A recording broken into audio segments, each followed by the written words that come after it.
ከአባታችን በሉት ከጌታም ከኢየሱስ ክርስቶስ ጸጋና ሰላም ይብዛል።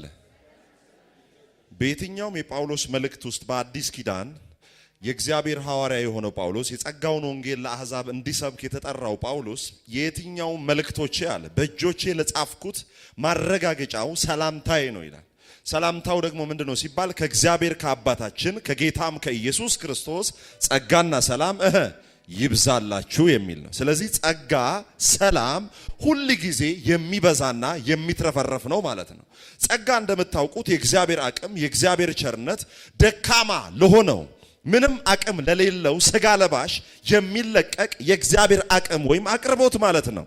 ስለዚህ ጸጋ ሰው ባቃተው ሰው በደከመው ጉዳይ ላይ የእግዚአብሔር አቅም ሲገለጥ ማለት ነው። አሜን። በደከማችሁ ነገር ላይ ዛሬም የእግዚአብሔር ጸጋ ይገለጣል።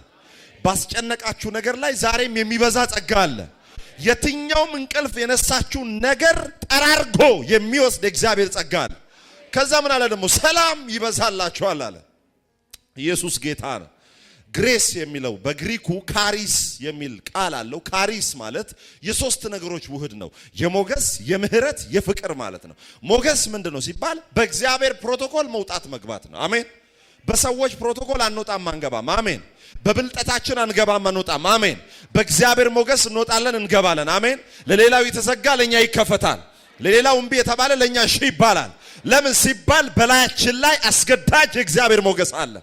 ስለዚህ ንግስት ወደ ንጉስ ስትገባ አስቴር የወርቅ ዘንግ ተዘረጋላት። የወርቅ ዘንግ የሚዘረጋላቸው ትላልቅ ነገስታት ምን ሲሆኑ ነው? ሲቀበሏቸው ነው። ለአንዲት ተራ ሴት ግን የወርቅ ዘንግ ተዘረጋላት። አሜን አሜን። ትልቆች ይገባሉ ብቻ ተብሎ በተተመነ በተቀመጠበት ቦታ ላይ በጌታ በኢየሱስ ስም ትገባለህ። ሌሎች ከፍ አድርገው የሰቀሉትን በእግዚአብሔር ሞገስ ዝቅ አድርገህ ትገባለህ። ማንም ይኸውልህ በዚህ ምድር ላይ እገሌ እገሌ ብቻ ነው የሚገባው ብሎ ባስቀመጡት መስመር ያንን ጥሰ በእግዚአብሔር ሞገስ ትገባለህ። ኢየሱስ ጌታ ነው። ስለዚህ ጸጋና ሰላም ይብዛላችሁ ሲል ሰላምታ ብቻ አይደለም ወዳጄ፣ ሌላው ምህረት ነው። እግዚአብሔር የትላንት የዛሬ ለነገ ለምትኖረው ህይወት ሁሉ በመስቀል በክርስቶስ ኢየሱስ ከፍሎልሃል። ኢየሱስ ስሙ የተባረከ ይሁን። ስትደክምም የእግዚአብሔር ልጅ ነህ፣ በርትተህም የእግዚአብሔር ልጅ ነህ። ሲደክም ለቆ የሚሄድ ሳይሆን ድካም ለቆ እንዲሄድ የሚያደርግ አምላክ ነው ያለው። ኢየሱስ ጌታ ነው። ከዛ ደግሞ ፍቅር ነው። ምን አይነት ፍቅር? አንዳንድ አባትና እናቶች ምን ይላሉ? ልጄን በጣም ነው የምወደው ይላል። ምንም አይደንቅም ብራዘር። ምንድነው? የራስህን እኮ ስጋ ነው እየወደድክ ያለው። ሰልፍ ላቭ ነው ይሄ፣ ራስን መውደድ ነው። እና አታካብደ። የገዛ ልጅ የምትወድ ሰው እና ላትወድ ነው ወይ? እግዚአብሔር ግን እንደዛ አይደለም የወደደን። ገና ኃጢአተኞች ሳለን የእግዚአብሔር ፍቅር ግራውንዱ የእግዚአብሔር ፍቅር ነው። እኛን ለመውደድ ወይም እግዚአብሔር እኛን ለመውደድ የሚያስገድደው ሌላ ኃይል የለም። የሚያስገድደው የኛ መልካምነት አይደለም። የሚያስገድደው የራሱ ፍቅር ነው። አሜን። ያለ ምንም ቅድመ ሁኔታ ተወዳቸዋል። ስለዚህ ጸጋ ይብዛላችሁ ሲል ሞገስ፣ ምህረት፣ ፍቅር ሁሉ ጊዜ ይብዛላችሁ እያለ። ስለዚህ ይሄ ሰላምታ የጴንጤ ሰላምታ ነው። ሃይ እንዴት ነህ? አማን ነው? ሰላም ነው? የኛ አይደለም። እንዴት ጸጋና ሰላም ይብዛል? የሆነ ሰው ተጨንቆ ሊሆን ይችላል። ጸጋና ሰላም ይብዛል። ሰላምስ ጌታ ኢየሱስ እንዲህ አለ፣ እኔ የምሰጣችሁ ሰላም ዓለም እንደሚሰጣችሁ ሰላም አይደለም። ዓለም ምን አይነት ሰላም ይሰጣል? በኢንሹራንስ ሰላም ይሰጣል። በጥበቃ በወታደር ምናምን ሰላም ይሰጣል። ወታደርም ተገድሎም መጥቶ ሊገሉ ይችላሉ። ዓለም የሚሰጥ ቴምፖራሪ ወይም ጊዜያዊ ሰላም ነው። ጌታ ኢየሱስ እንዲህ አለ፣ ሰላሜን እተውላችኋለሁ። አሁን ይሄ ስልክ ቢኖር በቃ ትቼልሃለሁ ብሎ መሄድ ማለት ነው። ሰላም ሰጣችኋለሁ ብቻ ሰላሜን። የኢየሱስ ሰላም ታንኳ ላይ ማዕበል ተነስቶ የሚያስተኛ ሰላም። ሌላው እየጮኸ አንተ ትተኛለህ። ጤፍ 20 ሺህ ብር ገባ ሲሉ አይ ኢየሱስ መጋቢዬ ነው ትላለህ። ስለዚህ ያንተ ሰላም ሌላው እየተናወጠ አንተ ተዘልለ ታርፋል። ኢየሱስ ክርስቶስ ጌታ ነው። ሃሌሉያ ስሙ ይባረክ። ጸጋና ሰላም ይብዛላችሁ። ጸጋና ሰላም ይብዛ። አንዴ ዞራችሁ ጸጋና ሰላም ይብዛል በሉት። አው ከዚህ በኋላ ይሄ ሰላምታ ትርጉሙ ገብቷችኋል አይደለ? ስለዚህ ከዚህ በኋላ ጸጋና ሰላም ዝም ብሎ ሰላም ነው። ጸጋና ሰላም ይብዛል። ኢየሱስ ጌታ ነው። ይሄ ሰላም የሚለው በዕብራይስጡ ሻሎም ማለት ነው። ሻሎም ማለት ኮምፕሊትነስ ኢን ዌልዝ ኤንድ ሄልዝ ማለት ነው። በብልጥግናም በጤናም በሁሉ ነገር ሙሉ መሆን ማለት ነው። ሰላም ነው ወይ ጸጋ ይብዛል ስትለው ሰላም ይብዛል ስትል ጤና ይከናወን ማለት ነው። ኢኮኖሚ ይከናወን ማለት ነው። ደስታ ይብዛ ማለት ነው። ጸጋና ሰላም ይብዛላችሁ። ዛሬ በየትኛው ምዕራፍ ውስጥ ነን የሚል ትምህርት ተምረን ሰፊ ሰዓት ደግሞ እንጸልያለን። አሜን። ጌታ ይባረክ። በየትኛው ምዕራፍ ውስጥ ነን የሚል ትምህርት ስንማማር ይሁላችሁ እምነት ከመስማት ነው። የግሪኩ ቃል እምነት ከመስማት ነው። መስማትም ምንድነው ይላል? በእግዚአብሔር ቃል ነው። አንዳንድ ሰዎች ሲያነቡ ከእግዚአብሔር ያለው አይልም፣ በእግዚአብሔር ቃል። ትሞታለህ ሲባል ዝም ብላ አትስማ፣ በእግዚአብሔር ቃል ስማ። በእግዚአብሔር ቃል ስትሰማ ምን ይላል? አልሞትም በህይወት እኖራለሁ አይደለ? የእግዚአብሔርን ማዳን አወራለሁ። ስለዚህ የትኛውንም ነገር ስትሰማ በእግዚአብሔር ቃል መስማት አለብህ። አትረባም፣ አትጠቅምም፣ አንቺ አትጠቅሚም ሲባል በእግዚአብሔር ቃል ስሙ። በፍጥረታዊ ጆሮአችሁ አትስሙ። ሰዎች ኢትዮጵያ ያለቀላት ተስፋ የላትም። ኖ ተስፋ አላት። ሀገራችን ተስፋ አላት። የትኛውም ሁኔታ ውስጥ ቢያልፍ እግዚአብሔር ተስፋ አለው። ስለዚህ የምትሰሙት ነገር በእግዚአብሔር ቃል ፊልተር ማድረግ አለባችሁ። አሜን። ስለዚህ ማጣሪያ ያለው ጆሮ ያለው ሰው ያለን ሰዎች ነን እኛ። ኢየሱስ ክርስቶስ ጌታ ነው። ስለዚህ ምን ይላል ግሪኩ? እምነት ከመስማት ነው ይልና መስማትም በእግዚአብሔር ቃል ነው የሚለው መስማትም ይላል ደጋግሞ ነው ይላል። እምነት ደጋግሞ ከመስማት ነው የሚለው ግሪኩን ስታነቡት። ስለዚህ እምነት አንድ ጊዜ የሚፈጠር አይደለም። ደጋግማችሁ በሰማችሁ ቁጥር እምነት በውስጣችሁ እየተፈጠረ ይሄዳል። እስቲ አሜን። ኢየሱስ ክርስቶስ ጌታ ነው። የምትሰሙት ነገር ህይወታችሁን ይወስነዋል። የምትሰሙት ነገር የህይወታችሁን አካሄድ የሚወስነው የምትሰሙት ነገር ነው። ጌታ ኢየሱስ እንዲህ አለ፣ እንዴት እንድትሰሙና ምን እንድትሰሙ ተጠበቁ አለ። ሁለት ነገር ነው። አንደኛው እንዴት እንድትሰሙ፣ ሁለተኛውስ ምን እንድትሰሙ። ስለዚህ ጥያቄው ምንድነው? አሰማማችሁን በደንብ ቼክ አድርጉ። ሌላስ የምትሰሙትን ነገር ይዘት በደንብ ቼክ አድርጉ። እንዴት ነው የምትሰሙት? እንዴት ነው የምትሰሙት? እኔ ካልጸለይኩልህ ሰማይ አትገባም፣ እኔ ካልጸለይኩልህ ዲስኮኔክት አረጋለሁ ሲል እንዴት ነው የምትሰማው?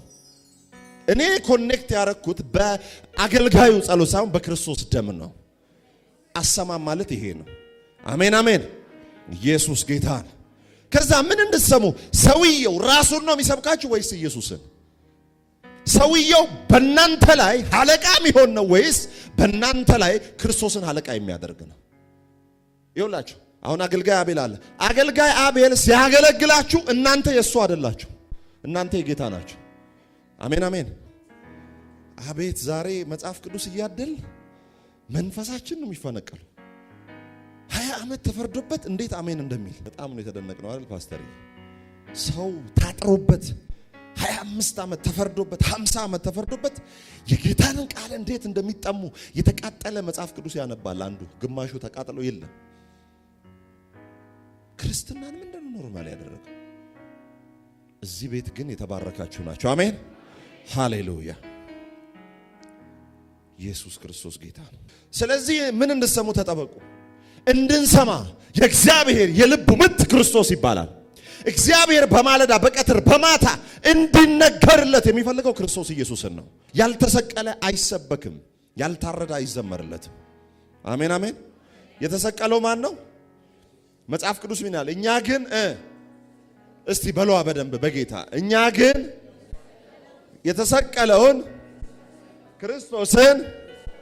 ስለዚህ የሚሰበከው ማን ነው? የተሰቀለ ብቻ ነው።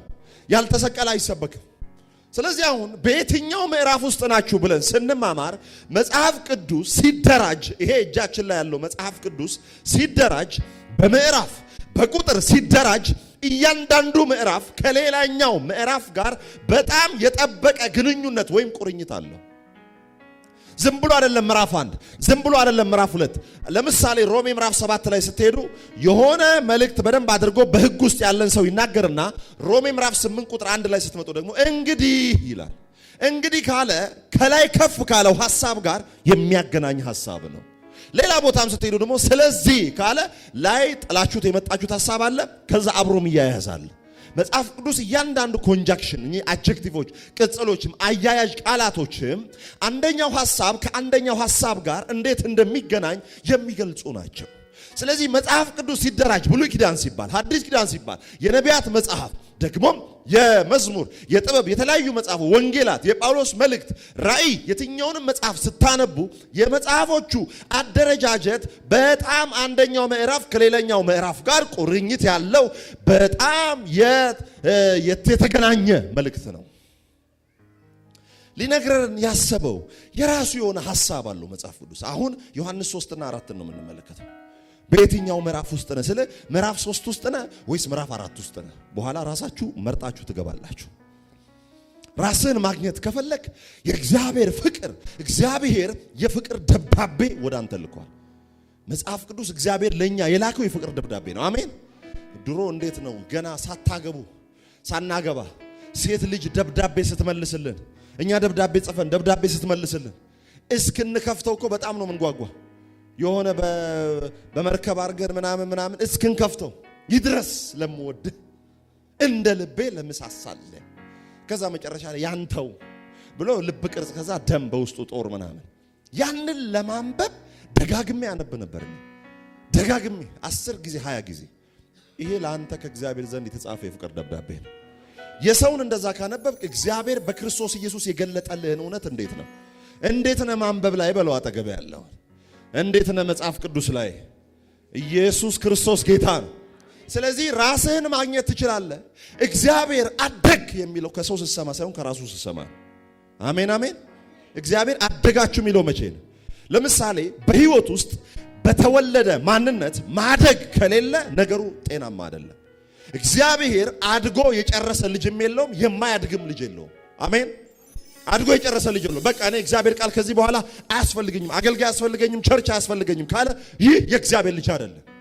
የማያድግ እዛው እንቦጭ የሚያደርግ ከሆነም ከእግዚአብሔር ለመወለዱ ማረጋገጫ የለም። የእግዚአብሔር ዘር የሚበዛና የሚያሸንፍ ነው። አሜን።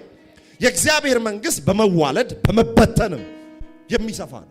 ስንዋለድ የኛ ዘር እየቀጠለ ነው። የመሲሁ ዘር በእኛ እየቀጠለ ነው። ስንበተን ደግሞ ምን እያደረግ ነው? እዚህ ጋር ተመሳሳይ የሆነ ነገር ካለ አንዱ ሄዶ እዛ ጋር ቸርች ቢከፍት ከዛ አንዱ በኋላ ደግሞ ሚሽነሪ ቢሆን አንዱ ደግሞ ሄዶ እዛ ጋር ነብይ አገልግሎት ቢጀምር ስንበተን ምን እየሰፋን እየተስፋፋን እንሄዳለን። አሜን። ስለዚህ የመሲሁ ዘር የሚያድግና የሚበዛ ነው። በተማርክ ቁጥር የእግዚአብሔርን ቃል በሰማ ቁጥር ህይወት ላይ የሆነ ነገር መጨመር አለበት። የዛሬ ዓመት የሚጥል ኃጢአት አሁን ሊጥል አይገባም። ስብከቱ መደርመስና መጠርመስ ብቻ ስለሆነ በህይወታችን ላይ የሚያስቸግረውን ኃጢአት አንደረምስም። ምንደረምሰው ኢኮኖሚን ብቻ ነው። የዛሬ ዓመት የሚጥል ኩነኔ ውስጥ የሚከት ኃጢአት ካለ ያንን ኃጢአት የምታሸንፍበት ጸጋ ዛሬ ትቀበላለህ። ትላንት የጣለ ዛሬ አይጥልም። አሜን። ከየትኛውም የኃጢአት ትግል ጋር ያለ ሰው ዛሬ ነፃ ይወጣል። ዮሐንስ 3 የፈሪሳዊው የኒቆዲሞስን ታሪክ ነው የምትመለከቱት። ኒቆዲሞስ በጣም በመንጻት ስርዓት ያለ ወደ ጌታ ወደ ኢየሱስ ክርስቶስ የመጣ ሰው ነው። ጌታ ወደ እሱ አልሄደም። በደንብ ስሙ። ጌታ ወደ እርሱ አልሄደም። ሰውየው ግን ወደ ጌታ መጥቷል። ይሄ ፈሪሳዊ ሰው ለመወለድ ቻሌንጅ የሆነበት ሰው ነው። ከእግዚአብሔር መወለድ ምን ማለት እንደሆነ የማያውቅ ሰው ነው። በጣም በችግር ውስጥ ያለ ሰው ነው ወዳጆቼ። መወለድ ከእግዚአብሔር መወለድ ጌታ ኢየሱስ ክርስቶስ እንዲህ ያለው ከውሃና ከመንፈስ ካልተወለድክ ድረስ የእግዚአብሔር መንግስት ልትወርስ አትችልም። ከዛስ ልታይማል። ማየት ሌላ መወለድ ሌላ። ስለዚህ ይሄ ፈሪሳዊ ወደ ጌታ ወደ ኢየሱስ ክርስቶስ የዘላለም ሕይወትን ፍለጋ የመጣ ሰው ነው። ጌታ ወደ እርሱ አልሄደም።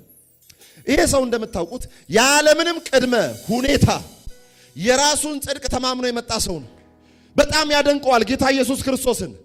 አንተ የምታደርገው ነገር ሌላ ኃይል በእርሱ ላይ እግዚአብሔር እርሱ ጋር ያለ ሰው የሚሰራው እንጂ ኖርማል ተራሱ የሚሰራው ስራ አይደለም ባንተ የተገለጠ ያለ። ጌታ ደግሞ ይሄን አይፈልግም። ጌታ እንድታደንቀው ሳይሆን በእርሱ እንድትደነቅ ነው የሚፈልገው። አሜን አሜን። አንዳንድ ሰዎች ታውቃላችሁ እግዚአብሔርን ዛሬ በመስጠት እናስደንግጠው ይለዋል።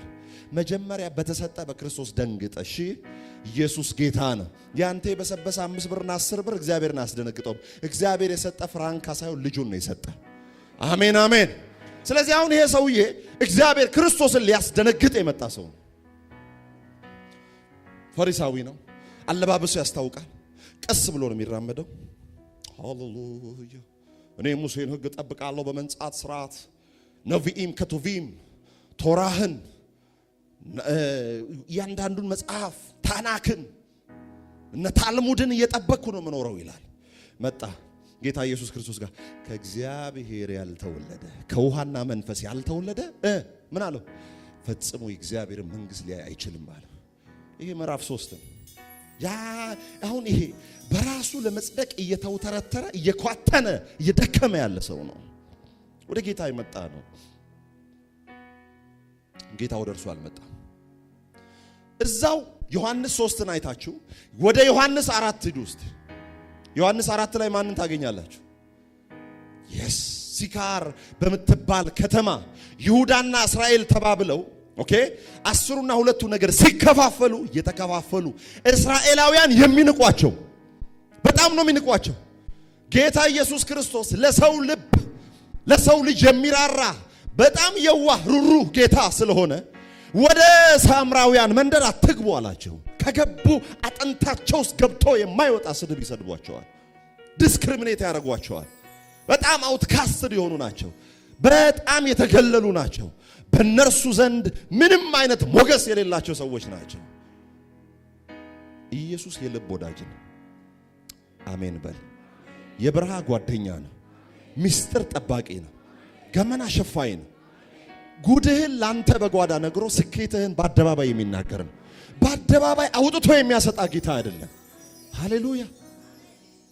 እናት እንኳን ስታስቸግር ቤት ትገርፍና ሶፊት አው ብላ ምን ታረጋለች? ሶፊት አንተን ላለመምታት ጉድህን ላለመግለጥ እንደዚህ ትሸሽግሃለች። ኢየሱስ ደግሞ ምን ያህል እንደሆነ። ስለዚህ ዮሐንስ 3 ላይ ያለው ወደ ጌታ መጣ። ወደ ጌታ መጥቶ ድነቱን አልተቀበለም። በደም ስሙ።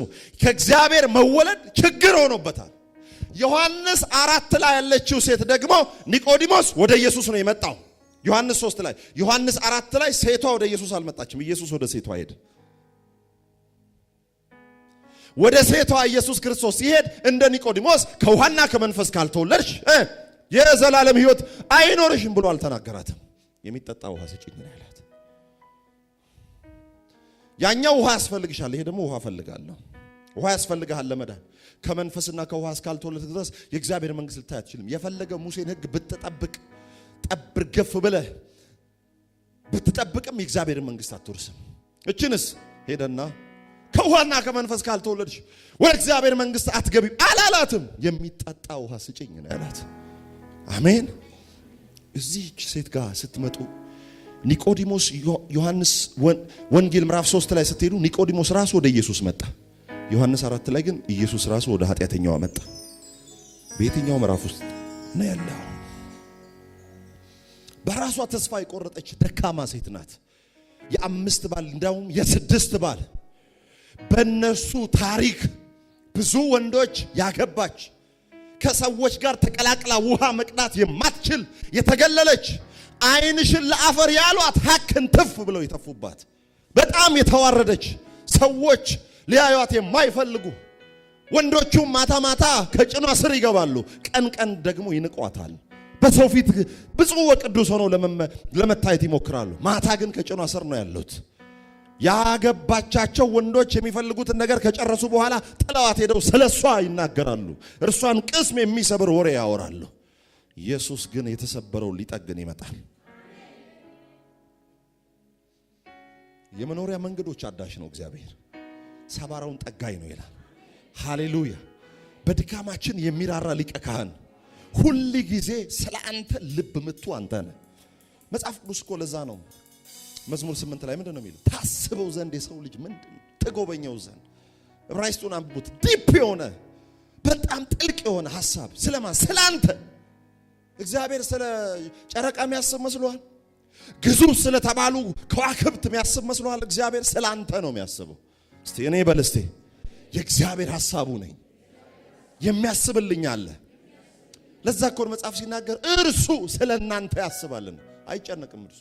ምትጨነቅ ሰው እኮ ነው የሚጨነቀው የሆነ ማድረግ የማይችለው ብዙ ነገሮች ስላሉ። እግዚአብሔር ያስባል እንጂ አይጨነቅም። የሚያስብልኝ አለ።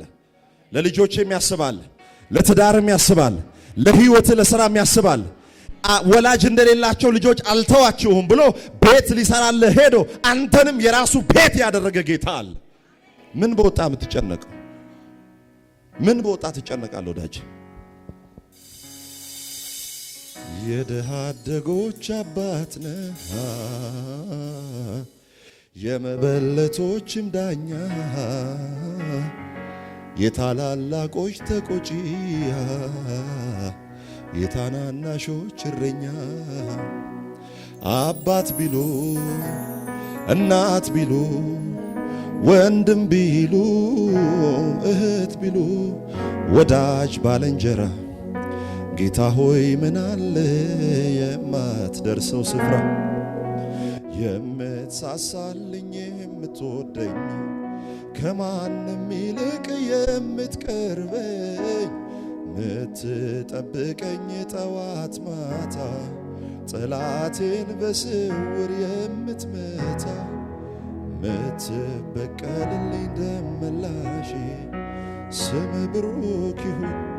ወንድም ጋሼ መከታ ነው ኢየሱስ። ወንድም ጋሼ ነው ኢየሱስ። በሚሰብሩ ሰዎች መካከል ልብህን የሚጠግን ነው ኢየሱስ። ባፈርክበት መንደር የሚያከብር ነው ኢየሱስ። የሰበሩ ጋር የሚጠግን ነው ኢየሱስ። ክብር ነው ኢየሱስ። ሞገስ ነው ኢየሱስ። ስምህ ነው ኢየሱስ። መጠሪያ ነው ኢየሱስ። ልብስ ነው ኢየሱስ። ምግብ ነው ኢየሱስ። ማለዳህ ነው ኢየሱስ። ቀትር ነው ኢየሱስ። ሌሊት ነው ኢየሱስ። ሕይወት ነው ኢየሱስ። እስትንፋስ ነው ኢየሱስ። ፊትህን የሚቀይር ቤትህን በበረከት የሚሞላ ትዳርህን የሚባርክ በኋቃህን የሚሞላ ዘይትህና ማድጋ ማሰሮን የሚሞላ በክብር የሚሸልም በክብር የሚያስወጣ የሚያስገባ በጠላቶች ፊት ራስህን በደስታ ዘይት የሚቀባ በተዋረድክበት ቀንድህን ከፍ ከፍ የሚያደርግ በጠሉህ መንደር ስምህን የሚከፍ የሚያደርግ በተባረክበት መንደር ላይ ከፍ እያደረገ የሚያኖር ነው ኢየሱስ። የበረሃ ጓደኛ፣ ምስጢር ጠባቂ፣ ገመና ሸፋኝ፣ የልብ ወዳጅ፣ የማይከዳ ወዳጅ፣ የማይሰበር ምርኩዝ፣ የማይሰበር ሸምበቆ፣ ተሰብሮ የማይወጋ ሃሌሉያ።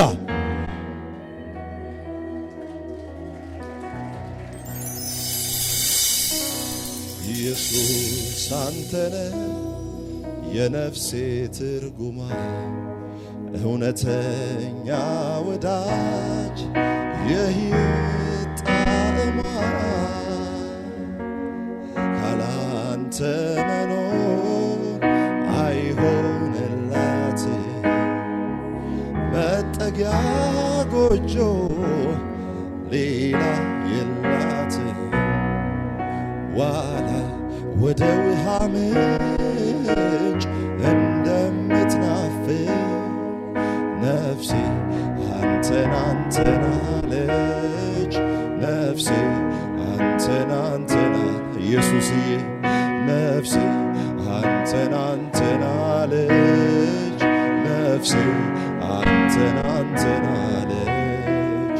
ዋላ ወደ ውሃ ምንጭ እንደምትናፍቅ ነፍሴ አንተን አለች። ነፍሴ አንተ ፍቅር ይገለጠላቸው፣ ምህረት ይገለጠላቸው፣ ምን ያክል እንደምትወዳቸው ይወቁ። እስካሉበት መንደር መጥተህ እንደታደካቸው ይታወቅላቸው። በኢየሱስ ስም ከሰውን ፍቅር በመፈለግ ሕይወታቸው እንዳይኳትን እጸልያለሁ። ፍቅርን ከመስቀል ይጥገቡ፣ ፍቅርን ካንተ ይጥገቡ። ፍቅርን ያለ ቦታው ሲፈልጉ እንዳይውሉ አንተን በመፈለግ ሕይወታቸው ይልቅ እረፉ። እኔም አምላክ እንደሆንኩ እወቁ። እግዚአብሔርን የሚፈልግ ልብ ደስ ይበል። ታሊፎንታኒያስ ቬሎቬኒያስ ታልቬርዳኒያ ኮራባሻታካፓይ የኢየሱስ ፍቅር በውስጣችሁ ይንደድ። በአጥንትና በጅማቶቻችሁ ውስጥ ይግባ። የቀራንዮ ፍቅር ይገለጠላችሁ። ኢየሱስ እንደተሰቀለ ሆኖ ይገለጠላችሁ። የክርስቶስ ፍቅር ከመታወቅ የሚያልፍ ሰው የማይወዳት ማንም የማይቀርባት ብዙዎች በጣም የሚያገሏት ሴት በጠራራ ፀሐይ ሳይበላ ሳይጠጣ ቀኑን ሙሉ ምንም ሳይጠጣ ኢየሱስ በምድረ በዳ ይሄዳል። ሃሌሉያ። ማንም በማይደርስበት ወዳጅ አናትን በስቶ በሚገባ በዛ ጠራራ ፀሐይ ሊፈልጋት ይመጣል። ኢየሱስን ፈልገው አይደለም ፈልጎ ሆኖ ይመጣው። በእያንዳንዱ ድካም አለ አይደለ ጓዳ ይገባል። በድካም የሚራራ ነው። በድካም የሚራራ ሊቀ ካህን ምን ማለት እንደሆነ ታውቃል? ይኸውልህ በጣም በድካም ውስጥ ሆነ ጥግ ሆኖ የሚራራ አይደለም። አንተ የሚሰማህን እየተሰማው ይራራልሃል። አንተ ይኸውልህ መልአክ ተጠማው ብትል አይገባቸውም። ተራብኩ ብትል እነ ገብርኤል እነ ሚካኤል አይረዱህም። ተራብኩ ብትል ተርቦ ያየው ኢየሱስ ይገባዋል። ተጠማው ብትል የተጠማው ኢየሱስ ይገባዋል። ከሊቶስጥሮስ ግርጌ እስከ ቀራንዮ ራስጌ የተዳፋው በረጋ ደም በተጣበቁ ከንፈሮቹ የሚያደርጉትን አያውቁምና ይቅር በላቸው ያለ ፊቱ በቡጢ ያበጠ የተመታ በአናቱ ላይ የሾህ አክሊል የተደፋበት ልብሱ ላይ ዕጣ የተጣጣሉበት አምላክ ሆኖ ሳለ በቡጢ መተው በመካከላቸው በጣም ማለት ነው የቀለዱበት ኢየሱስ ይራራልሃል። ኢየሱስ ይረዳሃል። ኢየሱስ የሚረዳም ሊቀ ካህን መልአክን ትቶልህ አልሄደም። ፓስተሩን ትቶ አልሄደም። ትቶልህ ሄደው ለመንፈስ ቅዱስ ነው። መንፈስ ቅዱስ ማለት አውር ኮምፎርት ላ አጽናኛችን ነው። በዚህ ምድር ላይ በዓለም ብዙ ሁካታ፣ የኑሮ ውድነት፣ ጦርነት፣ ሰላም ማጣት፣ በሽታ ያለ ተዘልለ ትኖራል። አንተን ካገኘው ጀምሮ ሕይወቴ ባንተ አምሮ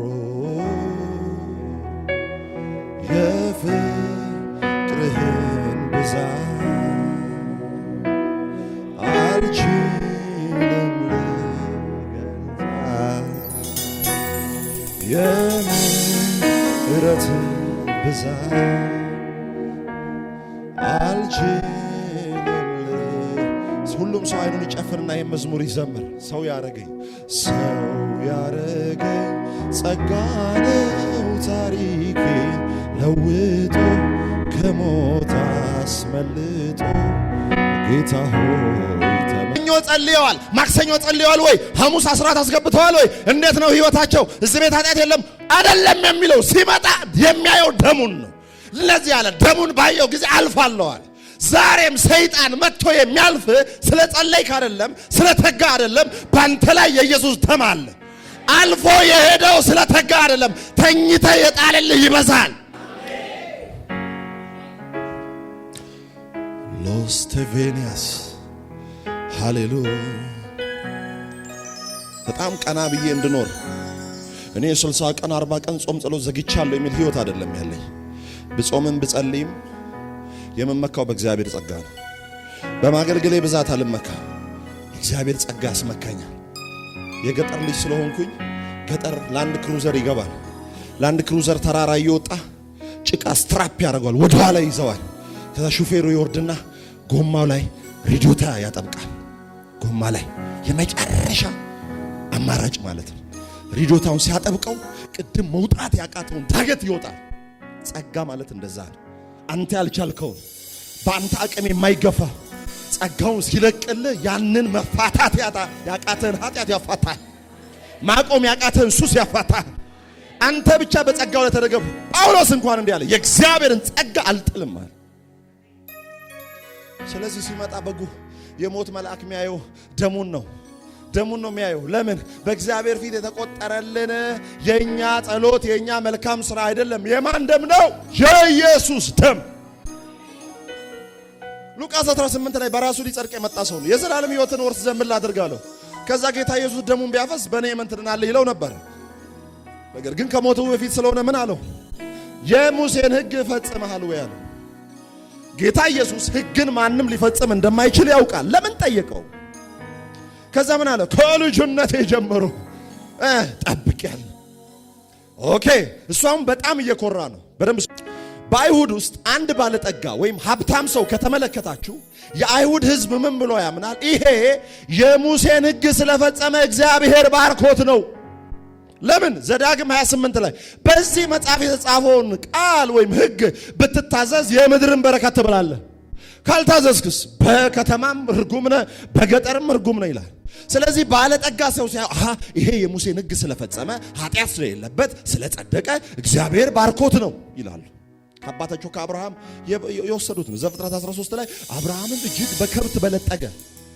ስለዚህ ባለጠጋ ሰው ሲያዩ ይሄ የሙሴን ሕግ ፈጽሞ ነው፣ ኃጢአት አልሰራም፣ ስለዚህ እግዚአብሔር ባርኮት ነው ይላሉ። ስለዚህ ባለጠጋ ሲያዩ እንደዛ ነው። ኢየሱስ ጋር እንደዛ አይደለም። የሙሴን ሕግ ፈጽመሃል አለ። አዎ አለ። ማንም ሊፈጽመው እንደማይችል ጌታ ኢየሱስ ያውቃል። ከዛ ምን አለው? እንግዲህ አለ ያለህን ለድሆች አከፋፍለ ተከተለኝ አለ። ምን አለው? ከዛ ስለ ሀብቱ ፊቱ ጠቆረ ተመለሰም ይላል። ኢየሱስ እንዴት እንደጣለው አያችሁ? እሱ የሙሴን ሕግ ፈጽሜያለሁ ይላል። የሙሴ ሕግ የመጀመሪያው ሕግ ምንድነው? አምላክ እግዚአብሔርን በፍጹም ነፍስ በፍጹም ኃይል ውደድ፣ ሌላ አማልክት አይሁኑልህ።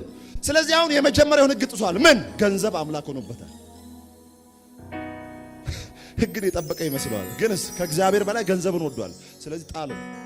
ሁሌ በሕግ ስትመጣ ይሁን ኢየሱስ ስራ ፈልገ ከመጣ በደንብ አድርጎ ስራ ይሰጣል። መንግስት ሊሰጥ የማይችለውን ስራ ወገብ ድቅቅ ነው የሚለው ጌታ ኢየሱስ። ስራ ፈልገ ከመጣ ስራ ይሰጣል። እረፍት ፈልገ ከመጣ እረፍት ይሰጣል። እናንተ ደካሞ ሸክም የከበዳችሁ ወደ እኔ ኑ ነው ያለው። ስለዚህ ሸክም ከከበደ መሄድ ነው እንጂ ሌላ ሸክም ትጠብቃል። አንዱ ሰውዬ ነው በግ ተሸክሞ እየመጣ ነበር አንገቱ ላይ። ከዛ የሆነ ፒካፕ መጣ። ፒካፑ ሲመጣ ና እስቲ ልጫን ከሚደክማ አለው። እሺ በጣም አመሰግናለሁ አለና በጉን ፒካፑ ላይ ጫነው። ፒካፑ ላይ ከጫነው በኋላ ከእንደገና ፒካፑ ላይ ቆሞ በጉን አናቱ ላይ። እንደዚህ አይነት ሰዎች አሉ ቸርች ውስጥ። ጌታ ላሳርፍ ዘለ እሺ አሜን ሃሌሉያ ይመጡና በጌታ ፊት ለ3 ቀን በጣም በመቆየት የእግዚአብሔር ምሕረት በስቶልኛል፣ የሞት አዋጅ ተሽሮልኛል። ዛሬን ያየሁት ባለፈው ደብረ ዘይት 40 ቀን ጾም ጸሎት ገብቼ ያ ነው ያቆየኝ ይላል። ያቆየ ያንተ የኛ ጸሎት ደግሞ ጌታውን ዓለምነሽን ባርካ አሁን እኔ ዘሪቱን እንዳትባርከኝም የሚል አቃጣሪ ጸሎት እየጸለይን እንደው በዛ ህይወት ነው የምንኖረው። የኛ ጸሎት እኮ ራሱ ትክክል እኮ አይደለም። አሁን ለኔ 3000 ብር አተነው ጌታ የሆነ እኮ ፍርድ ቤት ቢኖር እግዚአብሔርን ለመክሰስ ሁላ የሚሄድ ሰው ይኖራል። ታውቃላችሁ? ይሄው አልሰጠኝም 3000 እሰጣለሁ 48 ጊዜ ትንቢት ተነግሮኛል። ጌታው የት ነው ያለው? የኛ ጸሎት በጸሎቴ አይደለም በሉ እስቲ በጸጋው ነው በሉ። አሜን አሜን። ወጥመድ ሲሰበር እንጂ ወጥመድ ሲጠመድ አይተን እናውቃለን እንዴ? እግዚአብሔር እኮ ወጥመድ ሲሰበር ሁሉ የሚያሳይ ይሄን እህት ወይ ወንድም ጠምዶ ይሆናል። እግዚአብሔር መልካም አይደል? ለምሳሌ ሚስተር ኤ እና ሚስተር ቢ ቢጣሉ እግዚአብሔር ወይ መቼ ነው የምትበቀለው? ዱባለ የሚባለው ሰውዬ ሁሉ ጊዜ እያስቀየመኝ ኧረ እባክህ የሆነ ነገር አሳየኝ። ከዛ ደግሞ ዱባለ ጌታ ሆይ ይሄ ጫቡሬ የሚባል ሰውዬ ሁሉ ጊዜ እንዲያደርግ መቼ ነው የምትከሉ? ለጫቡሬም አይዞኝ ይቀጣዋል። እሺ ችግር ዝም በል። ከዛስ በኋላ ዱባለ መጥቶ አይዞ ቀጣዋል ይላል። ከዛስ ያረሳሳል። ከዛ ጫቡሬ ደቦለ ዱቤ ምን ሆነ የጠፋው ይላል። ራሱ አጥፍቶ አይደለም፣ ጌታ ከልቡ ላይ አጥፍቶ ነው። የኛ ጸሎት ራሱ ትክክል አለ። እንደዚህ ነው። ልክ ሴቶች እድሜ ሲጠየቁ እንደዚህ እንደሚሉት ማለት ነው። ወንድ ደግሞ ሲጠየቅ እንደዚህ እንደሚለው ማለት ነው። የድሮ ሰው እድሜ ጠይቃችሁ ታውቃላችሁ? እርሷ እድሜው ስንት ነው? ወይል እንግዲህ ጣሊያን ሲገባ የጣሊያን አጼ ምኒልክ እንትኑን ቦምቡን ሲያመጡ ቦምቡ የተጫነበትን መኪና ጎማው ፈንድቶ ጎማውን ካማናዳሪውን የቀየረው ሰውዬ 56ኛውን ዓመት ሲያከብር እኔ ተወለድኩ ይላል። ያ ሰውዬ የት ይኑር እድሜ ምን ይሁን መታወቀው የለም። አይታል በእኛ ጸሎት አይደለም። መጣ ቸር መምህሮ የዘላለም ሕይወት ኖር ዘንድ ምን ላድርስ? ስለምን ቸር ትለኛለህ? ከአንዱ ከእግዚአብሔር በቀር ስለ ሀብቱ ፊቱ ጠቆረ ይሄዳል። ከምን አንጻር? በጌታችን ስሙኝ። ከምን አንጻር? ስለ ገንዘቡ ምን አለ ይላል? እስቲ ተናገሩ። ስለ ገንዘቡ ፊቱ ጠቆረ በሉ እስቲ። ስለዚህ ስለ ገንዘቡ ፊቱ ጠቆረና ሄደ። የዘላለም ሕይወትን አልፈለገም። ይኸውላችሁ በምድር ላይ ሁለት ጌታ ሰይጣንና እግዚአብሔር አይደለም። ሰይጣን አንድም ቀን እግዚአብሔር ጋር ቀርቦ አያውቅም። አንድ ቀን በኢየሱስ ስም አንተ እግዚአብሔር ጋር ሰይጣን ምንም ኦፖነንት ሆኖ አያውቅም። ዓለም ላይ ሰይጣን ራሱ ጉልበት ያገኘበት ምክንያት ገንዘብ ነው። ጌታ ኢየሱስ ራሱ ምን አለ? ሁለት ጌቶች አሉ፣ ለገንዘብ ወይም ጌታ። ስለዚህ ሁለት ጌታ ተብሎ ሜንሽን የተደረገው ገንዘብ ነው። ሰይጣን የሚሰራው ከገንዘብ ጀርባ ሆኖ ነው። እኔ አንድ ማውቃት እህት አለች። ባሏ በጣም መልታይ ሚሊዮነር ነው። ጌታ ኢየሱስን አገኘች። ቪኤት ትነዳለች፣ ፕራዶ ትነዳለች፣ የተለያየ ዱባይ፣ ኢስታንቡል ምናምን ትዞራለች። ጌታ አገኛት። ጌታ አግኝቶኛል፣ ከኔ ጋር ጌታን ታመልካለህ ወይስ ምናምን ብላ 3 ወር ሞከረችው። ባሏ እምቢ አለ። ልጇን አስቀምጣ ወጣች። ያቺ ሀብታም ሴት ማለት ነው። ወጣ ከኛ ጋር ጎዳና አዲስ አበባ ትሰብካለች። ኧረ እባክሽ ወይ የሆነ ግማሽ ተካፈሉ፣ ዝም ብለሽ ማትውጪ። ከዛ እኔ ምንም አልፈልግም፣ አንድ ቀን ጌታ እንደሚያገኝ አውቃለሁ። እሱ ውጪልኝ አላት፣ አስወጣት። ገንዘቡን ያን ሁሉ ምቾትታ ከኛ ጋር እርጥብ እየበላች የዛሬ 5-6 ዓመት ወንጌል ትሰብካለች። አይታል እቺ ጌታዋን በልቧ ላይ ሾመችላት። ገንዘብ ለገንዘብ ብለው ወንጌል አማኝ ሴቶች ሆነው ሌላ እኮ እምነት የሚያገቡ አሉ። ጌታቸውን የካዱ ማለት ነው። በድህነትም በማጣትም በማግኘትም ኢየሱስ ይሻለናል። ኢየሱስ ገንዘብ ለማግኘት የተከተልነው አቋራጭ መንገድ አይደለም። ኢየሱስ ጉዳይ አስፈጻሚያችን አይደለም፣ ራሱ ጉዳያችን። አሜን አሜን። ሐዋርያት ሁሉን ትተን ተከተልና አሉ። የዚህ ዘመን አገልጋይ ደግሞ ሁሉን ለማግኘት ነው የተከተለው። ኢየሱስ 5000 ሰውን ይመግባል። የዛሬውን ሰውዬ ደግሞ 5000 ሰው ይመግቡታል። እንደዛ አይደለንም እኛ። አሜን አሜን። ኢየሱስን የፈለግነን ስለ ገንዘቡ ፊቱ ጠቆረ ይላል። ከዛስ ተመለሰ። እዛው ሉቃስ 19 ላይ ደግሞ ሂዱ፣ የመጨረሻ ከዛ እንጸልያለን ሰዓትም ስለሄደ። ሉቃስ 19 ላይ ሂዱ። ሉቃስ 19 ላይ ስትሄዱ ማንን ታገኛላችሁ? ዘኬዎስ በጣም የሁለት ዓለም ሰው። ያኛው ወደ ጌታ መጥቶ ነው። ወደ 19 ስትሄዱ ቅድም ምን አልኳችሁ? ወደ ኒቆዲሞስ ወደ ኢየሱስ ኒቆዲሞስ መጣ። ወደዛ ሴት ደግሞ ኢየሱስ ሄደ። ሉቃስ 18 ደግሞ ባለጠጋው ሰው ወደ ኢየሱስ መጣ። ኢየሱስ ደግሞ 19 ላይ ወደ ዘኬዎስ ሄደ። በየትኛው ምዕራፍ ውስጥ ነህ? ባለጠጋው መጣ፣ ስለ ሀብቱ ፊቱ ጠቆረ፣ ተመለሰ። ኢየሱስስ በጣም ወደ ተናቀው ቀራጭ ወደ ተባለው መጽሐፍ ቅዱስ ላይ ወንድም መከረው እምቢ ካለ አስመከረው፣ ከዛስ በኋላ እምቢ ካለ እንደ ቀራጭ ይሁንልህ፣ ምን ማለት የተረገመ ይሁንልህ ወደሚባል ሰው ኢየሱስ መጣ። አሜን በል። መጥቶስ ዘኬዎስ ሆይ ዛሬ በቤት እውል ዘንድ ይገባኛል። አጭር ነው ቁመቱ፣ ራሱ ምንም ጌታን ለማየት አይችልም። መጣና ዛሬ በቤት ሆን ዘንድ ይገባኛል ሲለው ና ውረድ አለው። ና ውረድ ብቻ አይደለም ፈጥነ ውረድ ነው ያለው። ኢየሱስ ፈጥኖ ሲያገኝ አታዩም። ፍጠን ሰው ሲለው አታዩም። ኢየሱስ ፈሪሳዊው ጋር ይዘገያል፣ ኃጢአተኛው ጋር ይፈጥናል። አሜን። ያኛው ሰው ይገምናል። ስለምን ቸር ትለኛለህ ምናምን አለው ኢየሱስ። ሙሴን ጠብቀሃል አለው። ዘኬዎስንስ ፈጥነ ውረድ በቤት እውል ዘንድ ይገባኝ። እረ እኮ ኃጢአተኛ ነው። ኖ። ከዛ ይኸውላችሁ ያ ሰውዬ ወደ ኢየሱስ መጥቶ ከገንዘቡ የተነሳ ወደ ኋላ ተመለሰ። ዘኬዎስስ ልክ ኢየሱስ ቤቱ ሲገባ ከሰዎች የወሰድኩትን አለ 4 እጥፍ አለ፣ ለድሆችም ገንዘብን እሰጣለሁ አለ፣ እኩሌታ ይናል። ሳይጠየቅ ሰጠ። ያ ተጠይቆም አልሰጠ። ጸጋ ሲያገኝ ሳትጠየቅ ትሰጣለህ። ሕግ ውስጥ ስትሆን ግን የመጨመር ስትሞክር ራሱ ታጣለህ። ሉቃስ 18 ላይ እኔ እና አለህን ለድሆች አከፋፍለ ተከተለኝ ሰው ኖ ብሎ ተመለሰ። ገና ዘኬዎስ ኢየሱስ ገና እግሩ ቤት ውስጥ ሲረግጥ ዛሬ ለዚህ ቤት መዳን ሆኗል ሲል ምናምን ያለኝን ሁሉ ለድሆች አከፋፍላል። አልተጠየቀም እኮ። ያኛው ተጠይቆ ባካረገ፣ ይሄ ሳይጠየቅ አይታል። ጌታውን በልቡ ላይ ሾመ። ከገንዘብ በላይ ኢየሱስን ሾመ። በየትኛው ምዕራፍ ውስጥ ነው? ሃሌሉያ ሃሌሉያ። ኢሳይያስ 53 ደግሞ 54 ከዛ እንጸልይ። ኢሳይያስ 53 ላይ ታያላችሁ። ኢሳይያስ 53 ላይ ስትሄዱ የደዌን የሚያውቅ ሰው ስለኛ የቆሰለ ስለኛ የሞተ ሰውን ይናገራል፣ ስለ ጌታ ስለ ኢየሱስ ክርስቶስ። ኢሳይያስ 53 ላይ ስለ መሲሁ ዋጋ መክፈል በጣም ይናገርና ኢሳይያስ 54 ላይ ደግሞ ስትመጡ አንቺ ያልወለድሽ መካን ሆይ እልል በይ፣ ያላማጣችሁ ሆይ እልል በሉ፣ መካን የሆናችሁ ሆይ ደስ ይበላችሁ። መካን ምን ማለት እንደሆነ ታውቃለህ? ስለ ልጅ መውለድ አይደለም የሚናገረው። ሞክራችሁ በራሳችሁ ሞክራችሁ ጽድቅን ያላገኛችሁ፣ በቃ ጽድቅን አላገኝም ብላችሁ ቁርጥ ብላችሁ የተቀመጣችሁ እግዚአብሔር ጽድቃችሁ ነው። ያኛውስ አለኝ የምትለውስ ወልጃለሁ የራሴ ጽድቅ አለኝ 7 ልጅ አለኝ የምትለው ፍናና እያለች አንዱን ልጅ 700 አረገላት ለሐና።